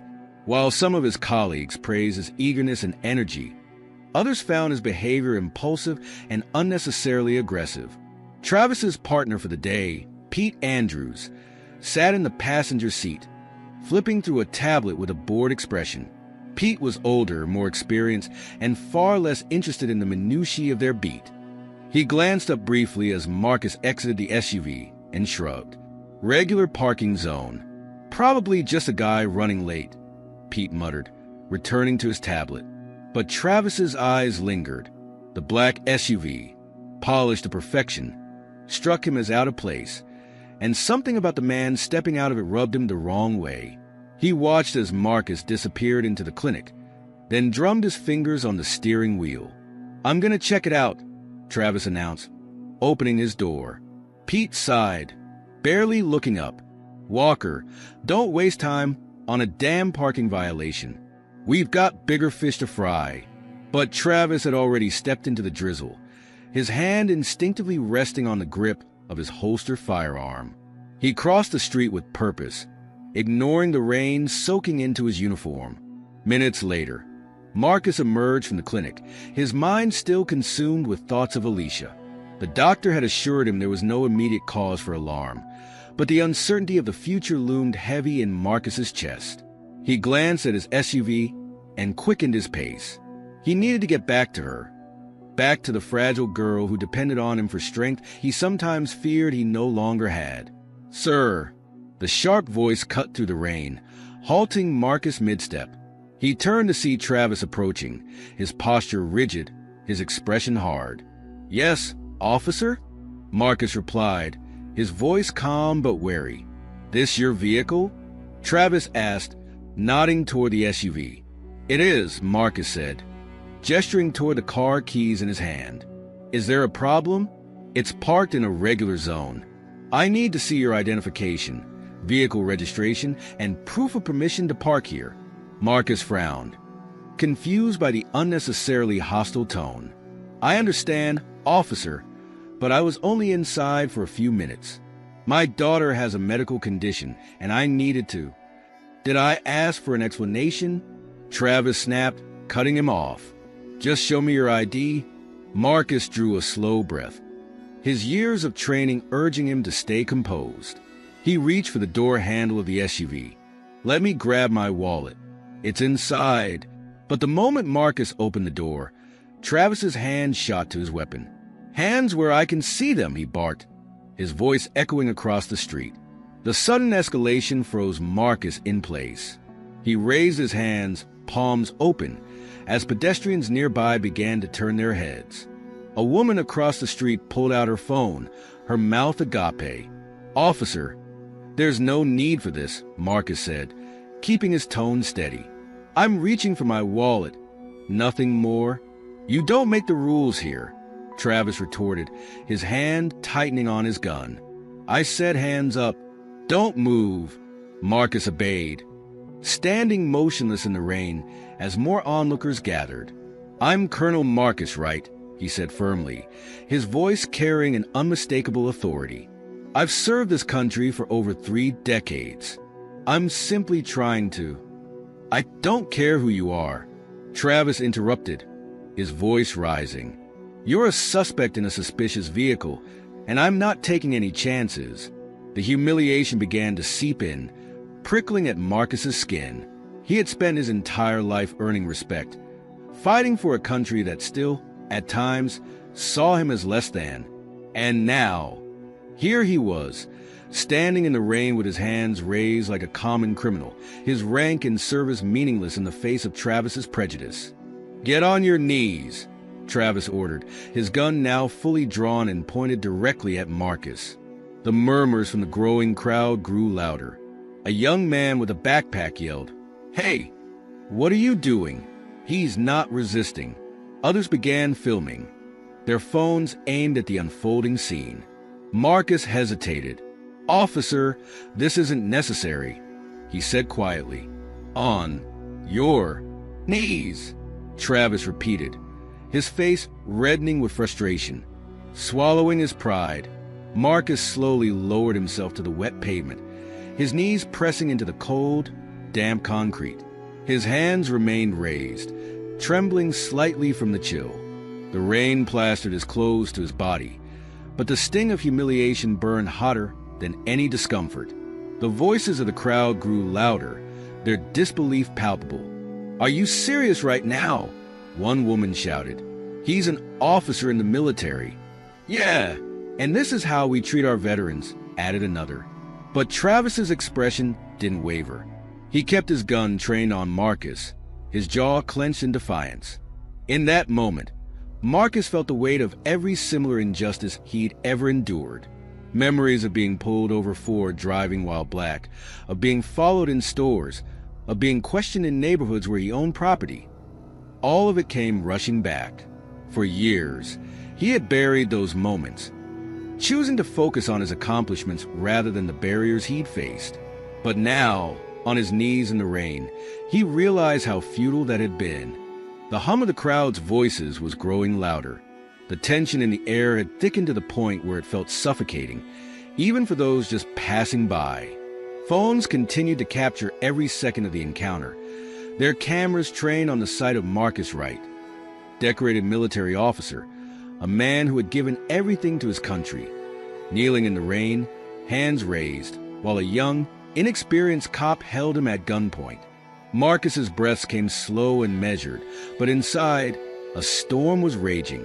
He'd faced high-stakes situations before. Deployments in hostile territories, moments when life or death hung on the split-second decisions he made as a leader. But this was different. This wasn't a battlefield. This was his home, his country. And yet, here he was, kneeling like a criminal, stripped of his dignity in front of a growing sea of strangers. "Walker, what the hell are you doing?" The voice was sharp and commanding, cutting through the chaos like a knife. Travis flinched, but he didn't lower his weapon. Turning his head slightly, he saw his sergeant, Elizabeth Carter, marching toward him from the second patrol car that had just pulled up to the scene. She was a tall, no-nonsense woman in her mid-40s, her dark brown hair pulled back tightly into a bun. Her presence alone seemed to shift the dynamics of the scene. "Ma'am," Travis started, his voice defensive, "I've got the situation under control." "Under control?" Elizabeth barked, her eyes narrowing as she took in the scene before her. "This is what you call control." She looked at Marcus, still kneeling on the wet pavement, his hands held high like he was in the middle of some war zone surrender. Her eyes softened slightly, though her expression remained professional. "Sir," she said to Marcus, "please stand up." Travis spun toward her, his face a mixture of confusion and defiance. "With all due respect, Sergeant, I can't let him stand until I confirm he's not a threat." Elizabeth's gaze snapped back to Travis, her tone now icy. "A threat? He's unarmed, kneeling in the rain and surrounded by witnesses. What part of that screams threat to you?" Travis hesitated, his grip on his weapon tightening slightly. "I don't trust him," he muttered. Elizabeth stepped closer, her voice low but firm. "You don't trust him, or you don't trust the way he looks." The question hung in the air like a challenge. Travis's mouth opened, then closed again, his face flushing red. "Put the weapon down," Elizabeth ordered, her voice leaving no room for argument. For a moment, it looked like Travis might refuse. His jaw tightened, his fingers twitching on the grip of his firearm. But then, slowly, begrudgingly, he lowered his weapon and holstered it. The crowd let out a collective sigh of relief, though the tension was far from gone. Elizabeth turned back to Marcus. "Colonel Wright, I sincerely apologize for this misunderstanding." The words felt hollow, even as they left her mouth. How could this be called a misunderstanding when it was so clearly the result of bias?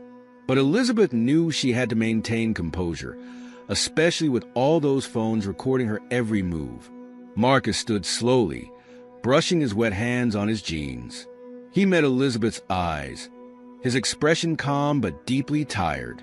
"Sergeant," he said evenly, "I'd like my wallet back now." Elizabeth nodded, motioning for Travis to retrieve it. Reluctantly, Travis pulled the wallet from where Marcus had dropped it during the commotion and handed it over. Marcus opened it, pulling out his military ID and holding it up for Elizabeth to see.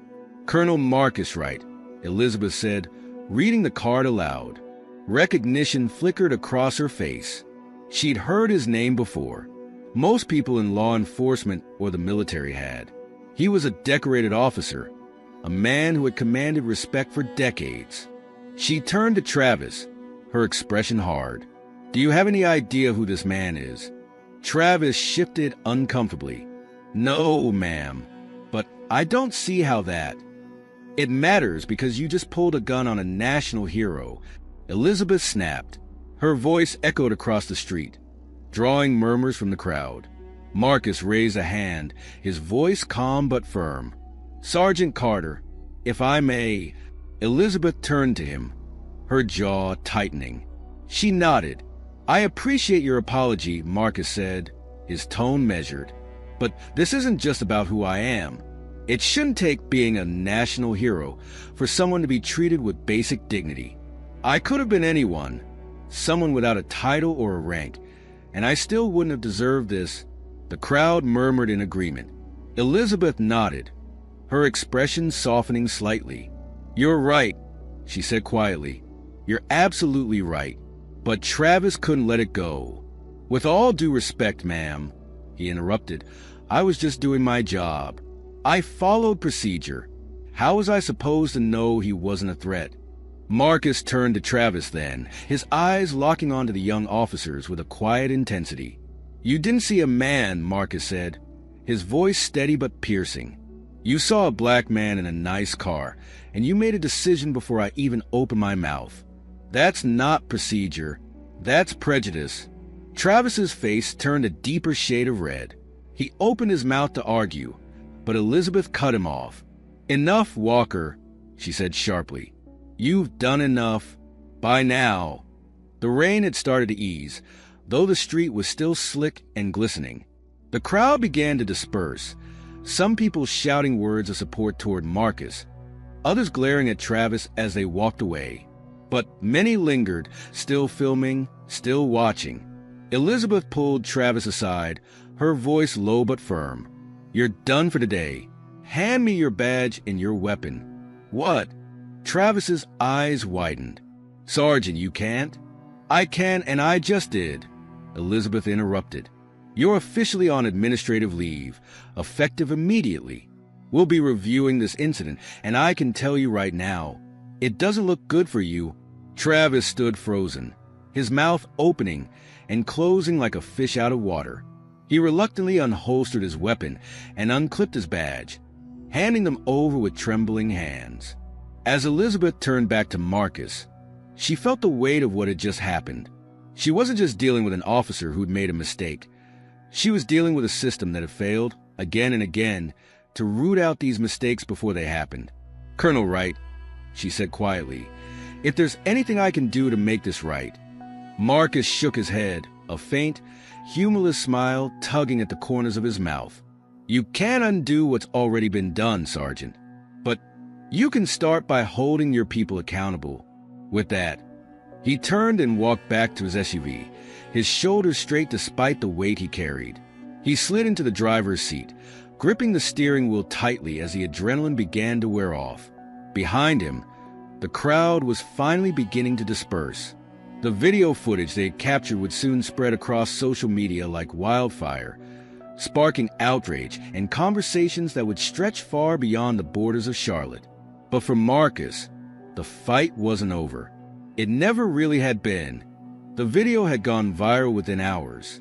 By the time Marcus Wright returned home that evening, his face, his name, and the humiliating footage of him kneeling in the rain had become the top story on every major news outlet.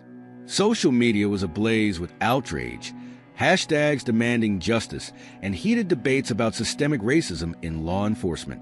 Marcus had tried to ignore the endless stream of notifications on his phone, but it was impossible to escape the reality of what had unfolded. His daughter, Alicia, had seen it. His ex-wife, Angela, had seen it. His colleagues in the military had seen it.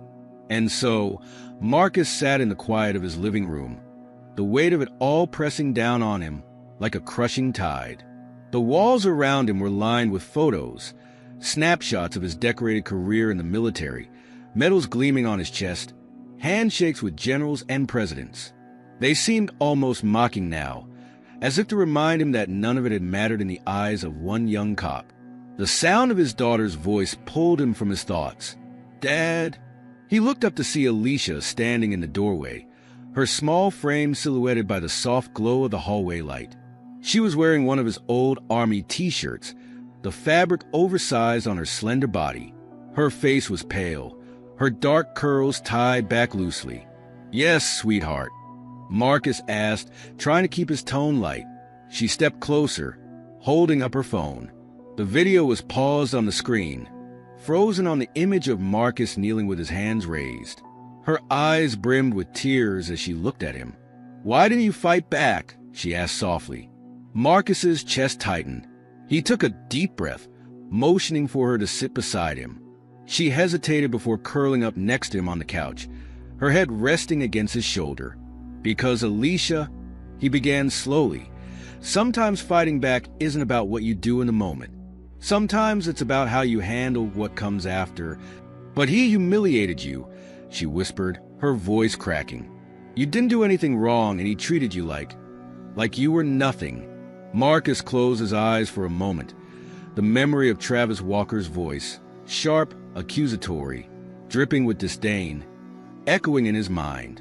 "I know," he said quietly, "and it hurt. But if I had fought back, if I had raised my voice or made a sudden move, do you know what could have happened?" Alicia didn't respond, but the tears slipping down her cheeks spoke volumes. "Sweetheart, I've been fighting battles like this my whole life," Marcus continued. "Not just in war zones, but here, at home. Sometimes the hardest thing to do is to stay calm when the world is trying to break you.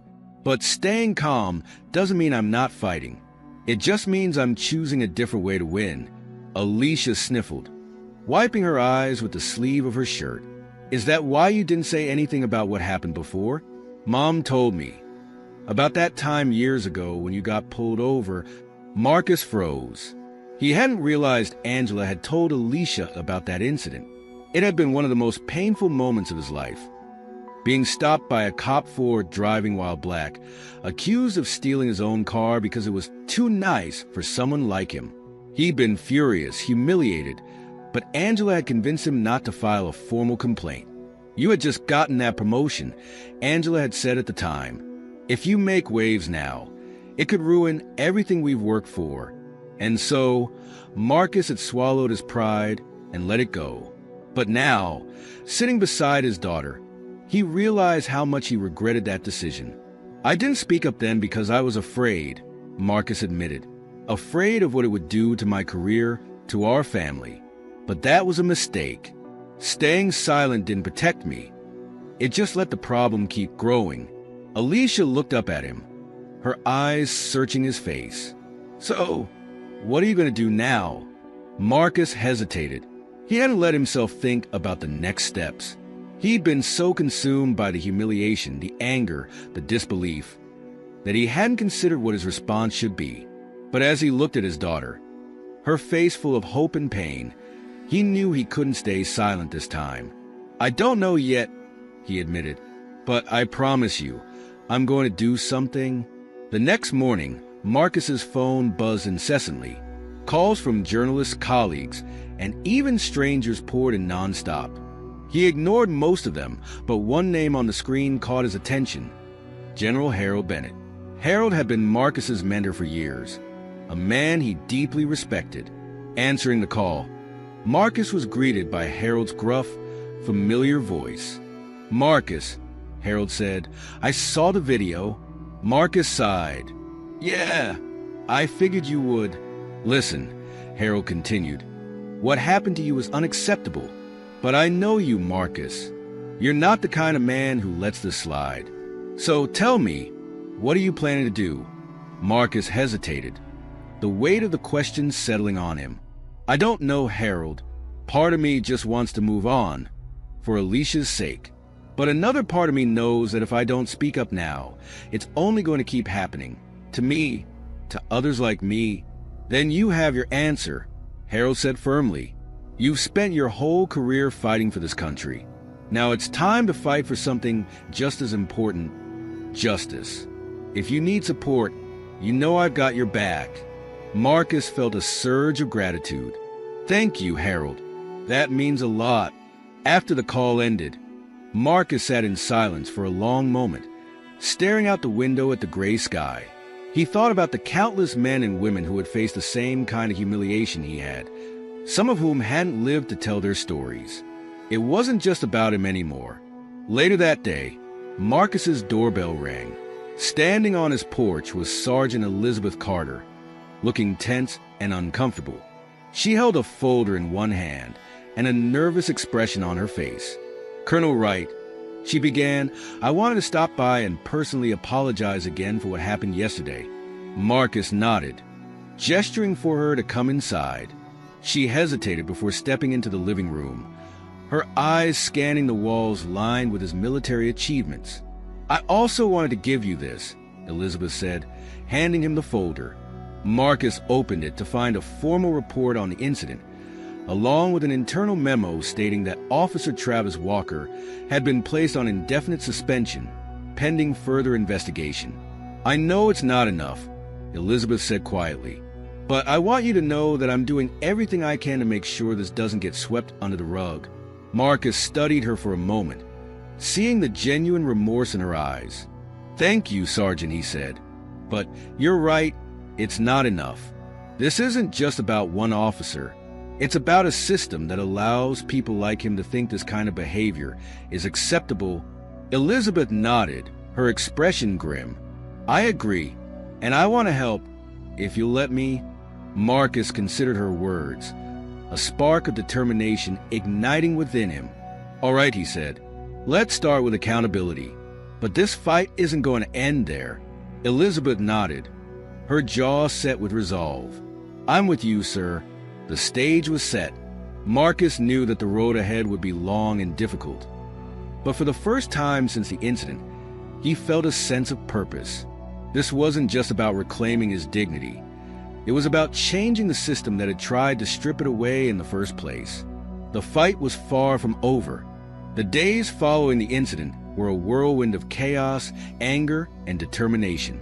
The video of Marcus Wright's humiliating treatment at the hands of Officer Travis Walker had grown beyond viral. It had become a rallying cry. Across the country, protests began to swell, first in Charlotte, then in cities as far away as New York, Chicago, and Los Angeles. The footage was shown on every news channel, accompanied by heated debates about police misconduct, racial bias, and the need for reform. For Marcus, however, the attention was both a blessing and a burden. He hadn't asked to be thrust into the spotlight. His goal had never been to become a symbol of resistance, but the circumstances left him no choice. Everywhere he went, people recognized him. Some thanked him for his strength and resilience, while others looked at him with pity, as if they couldn't separate the man from the moment of humiliation they had all seen. Marcus spent most of those days holed up in his home, fielding calls from activists, reporters, and even politicians. The weight of it all threatened to crush him, but it was Alicia who kept him grounded. She watched everything unfold with wide eyes and a mix of awe and fear, seeing her father transform from the quiet, disciplined man she had always known into a reluctant but powerful voice for change. On the third day, Marcus received a call that shifted the momentum entirely. "Colonel Wright," the voice on the other end of the line said, firm and deliberate, "this is Senator Caroline Hunter. I've been following your story, and I'd like to meet with you." Marcus hesitated, gripping the phone tightly. Senator Hunter was a well-known advocate for police reform, a figure who had spent years fighting for legislation to address systemic racism in law enforcement. If she wanted to meet, it meant his story had struck a chord far beyond social media outrage. "I'm listening," Marcus said. The meeting took place the next morning in a private conference room at a downtown hotel. Marcus arrived dressed sharply in a dark suit, his military bearing intact despite the emotional toll of the past week. Senator Hunter, a petite but commanding woman in her late 50s, greeted him warmly, her piercing blue eyes studying him as they shook hands. "Thank you for agreeing to meet, Colonel," she said, motioning for him to sit. "Thank you for reaching out," Marcus replied. "But I have to admit, I'm not entirely sure why I'm here." Hunter leaned forward, folding her hands on the table. "Because your story is more than just a viral video, Colonel. It's a spotlight on a system that's been broken for far too long. And because I believe you have the power to help change it." Marcus tilted his head, his expression skeptical. "I'm a soldier, Senator. I'm not a politician or an activist." "No," Hunter agreed. "But you're a man with a voice people are listening to. And right now, that voice could make a real difference." Marcus sighed, leaning back in his chair. He'd spent years avoiding situations like this, focusing on his duties and his family rather than engaging in public battles over race and justice. But the memory of kneeling in the rain, of Travis Walker's gun trained on him while the world watched, burned in his mind. He couldn't ignore it anymore. "What do you need from me?" Marcus asked finally. Hunter's eyes lit up with determination. "We're drafting a new police reform bill. It's ambitious, but it has teeth. Mandatory bias training, independent oversight boards, stricter protocols for use of force. What I need is someone like you, someone with a story and a presence, to testify in front of Congress when the time comes, to show them the human cost of inaction." The thought of standing before Congress, of bearing his soul in such a public and vulnerable way, made Marcus's stomach churn. But as he pictured Alicia's face, her question echoing in his mind, "Why didn't you fight back?" he realized he already knew his answer. "When do you need me?" he asked. Meanwhile, Travis Walker's world was falling apart. The suspension had been swift and public, leaving him with no time to prepare for the fallout. His name and face had been splashed across every news network, branded as the poster child for everything wrong with modern policing. At first, Travis tried to convince himself that he was the victim in all of this. He told anyone who would listen that he'd only been doing his job, that he'd followed protocol, that Marcus Wright's fame and rank had unfairly turned the public against him. But the more he watched the footage, reluctantly, as it played on loop on every screen he passed, the more he saw the truth staring back at him. He saw the fear and humiliation in Marcus's eyes. He saw the crowd's growing horror as he barked orders and waved his gun. And, most disturbingly, he saw the look on his own face, the arrogance, the anger, the judgment. The department's internal investigation was ongoing, but Travis already knew how it would end. His career in law enforcement was over. He'd been made an example of, and no amount of excuses could change that. But what haunted Travis the most wasn't the loss of his job or his reputation. It was the nagging realization that Marcus had been right.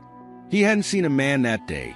He'd seen a stereotype, an assumption, a threat that didn't exist. And now, the weight of that mistake was threatening to crush him. On the day of the first protest in Charlotte, Marcus stood at the edge of the crowd, his hands in his pockets as he took in the sight before him. Hundreds of people had gathered, their signs raised high, their voices ringing out with chants demanding justice and reform. Alicia stood beside him, holding a sign she made herself. "Treat us with dignity." Marcus felt a lump rise in his throat as he watched her. She was too young to be fighting this fight, too young to understand the depths of the hatred and ignorance they were up against. But she stood tall, her eyes fierce and determined, and Marcus felt a flicker of pride. As the crowd swelled, a young organizer approached Marcus. She was in her 20s, with a megaphone slung over her shoulder and a determined expression on her face. "Colonel Wright?" she asked, her voice tinged with excitement. "Yes, we'd like you to speak," she said. "People need to hear from you." Marcus hesitated, the weight of the request pressing down on him. He wasn't a public speaker. He was a soldier, a father. But as he looked out at the crowd, he realized that his story wasn't just his own anymore. It belonged to everyone who had ever been made to feel small, to everyone who had ever been judged by the color of their skin instead of the content of their character. Taking the megaphone from the organizer, Marcus stepped onto the makeshift stage. The crowd quieted as he raised the device to his lips, their eyes fixed on him. "My name is Marcus Wright," he began, his voice steady despite the nerves fluttering in his chest. "I've spent my life serving this country, fighting for the freedoms we all hold dear. But last week, I was reminded that some of us are still fighting for the most basic freedom of all, the freedom to be treated with dignity." The crowd erupted into cheers, their energy washing over him like a wave. Marcus took a deep breath, the weight in his chest lifting slightly as he continued. "This isn't just my fight," he said. "It's our fight, and it's a fight we have to win, not just for ourselves, but for the generations that come after us. Because no one should have to kneel in the rain with a gun pointed at their head to prove their humanity." The cheers grew louder, the crowd chanting his name as Marcus stepped back from the microphone. For the first time since the incident, he felt a sense of purpose, a sense of hope. But he knew the fight was far from over. The day had finally come. Marcus Wright sat quietly in the waiting area outside the congressional hearing room in Washington, D.C. The air was heavy with anticipation, the hall bustling with aides, journalists, and politicians moving purposefully to their places. Alicia sat beside him, her hand resting on his, a reassuring presence despite her young age. "Are you nervous?" she asked softly, looking up at her father. Marcus gave her a small smile, though the tightness in his chest betrayed his calm demeanor. "A little," he admitted, "but this isn't about me, Alicia. It's about making sure this doesn't happen to someone else." The past few weeks had been a whirlwind. After Marcus's speech at the protest in Charlotte, the momentum behind the movement had grown exponentially. His name became synonymous with calls for accountability and reform, and Senator Caroline Hunter's police reform bill had gained national attention, with Marcus positioned as its most prominent advocate. But none of it had been easy. Marcus had spent countless sleepless nights replaying the incident in his mind, questioning whether he was the right person for this fight. He wasn't a politician or an activist. He was just a man who had endured one humiliation too many. But as Alicia often reminded him, sometimes the people who don't seek the spotlight are the ones most deserving of it. A clerk appeared in the doorway, clipboard in hand. "Colonel Wright, they're ready for you." Marcus stood, adjusting the cuffs of his suit jacket. He glanced down at Alicia, who gave him an encouraging nod, and then made his way into the hearing room. The room was packed. Rows of reporters filled the back, their cameras trained on him as he took his seat at the witness table. On the raised dais sat the members of Congress, their faces a mix of curiosity, skepticism, and, in some cases, indifference. Senator Hunter sat near the center, giving Marcus a small nod of encouragement. "Colonel Marcus Wright," the chairman said, his voice echoing in the cavernous space. "You may begin." Marcus adjusted the microphone in front of him, his hands steady despite the pressure of the moment. He took a deep breath and began. "Thank you, Mr. Chairman, members of the committee, for allowing me to speak today.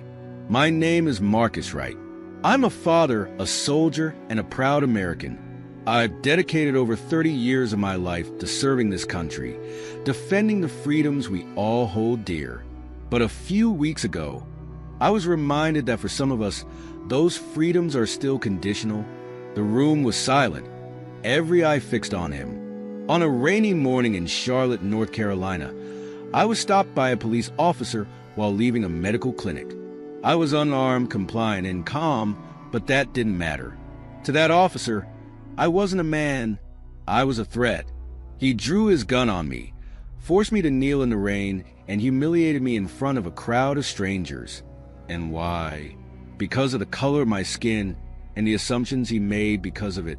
Marcus paused, letting the weight of his words settle over the room. "I'm not here today because I want revenge. I'm here because I want change. I want a future where no one, black, white, or otherwise, has to fear the people who are supposed to protect them. I want a future where my daughter doesn't have to ask me why I didn't fight back, because she knows that dignity and justice aren't things you have to fight for. They're things you're born with." Senator Hunter leaned forward, her hands clasped in front of her. "Colonel Wright, in your experience, do you believe incidents like yours are isolated events, or do they represent a broader issue within law enforcement?" Marcus looked directly at her, his voice firm. "They're not isolated, Senator. They're part of a pattern that's been ignored for far too long. I'm not saying every officer is like the one who humiliated me, but the system allows people like him to thrive. It rewards aggression over empathy, bias over fairness. And until that changes, the system will keep failing us." The hearing continued for hours, with Marcus fielding questions from both supportive and skeptical members of the committee. He spoke about his own experience, about the countless others who hadn't been lucky enough to walk away from similar encounters, and about the need for meaningful reform. By the time it was over, the room was buzzing with a sense of urgency that hadn't been there before. In the weeks that followed, the ripple effects of Marcus's testimony were felt across the country. Senator Hunter's reform bill, now known as the RIGHT Act, gained bipartisan support and passed through Congress with surprising speed.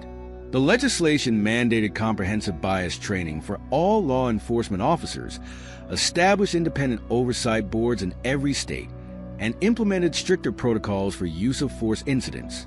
But for Marcus, the real victory wasn't in the headlines or the legislative halls. It was in the quiet moments with Alicia, knowing that he had kept his promise to her. One evening, as they sat together on the porch of their home, Alicia turned to him with a smile. "You did it, Dad," she said softly. Marcus chuckled, shaking his head. "I didn't do it alone, and it's not over yet. There's still a lot of work to be done." "I know," Alicia said, her voice full of conviction, "but you started it, and that's what matters."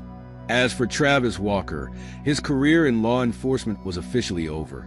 The department's investigation had found him guilty of gross misconduct, and he was terminated with no possibility of reinstatement. The public backlash had been harsh, but in the end, it was a quiet introspection that changed him the most. Months after the incident, Travis reached out to Marcus through an attorney, requesting a private meeting. At first, Marcus was reluctant, unsure of what good could come from facing the man who had humiliated him. But Alicia, ever the voice of reason, encouraged him to go. When they met in a small, nondescript conference room, Travis looked like a shadow of the arrogant officer Marcus remembered. He was thinner, his eyes hollow, his demeanor subdued. "Colonel Wright," Travis began, his voice trembling slightly. I wanted to say I'm sorry for everything, for the way I treated you, for the assumptions I made. I was wrong." Marcus studied him for a long moment, searching for any trace of insincerity. But all he saw was a broken man, one who had been forced to confront his own biases in the harshest way possible. "I appreciate your apology," Marcus said finally, "but this isn't about me forgiving you. It's about you making sure this never happens again, to anyone." Travis nodded, tears brimming in his eyes. "I will. I swear I will." Months turned into years, and the world continued to change. The RIGHT Act became a cornerstone of police reform across the nation, and Marcus Wright's name became synonymous with resilience and the fight for justice. But for Marcus, the real legacy wasn't in the laws or the headlines. It was in the quiet strength he'd found in himself, in the pride he saw in his daughter's eyes, and in the knowledge that he had turned a moment of humiliation into a catalyst for hope.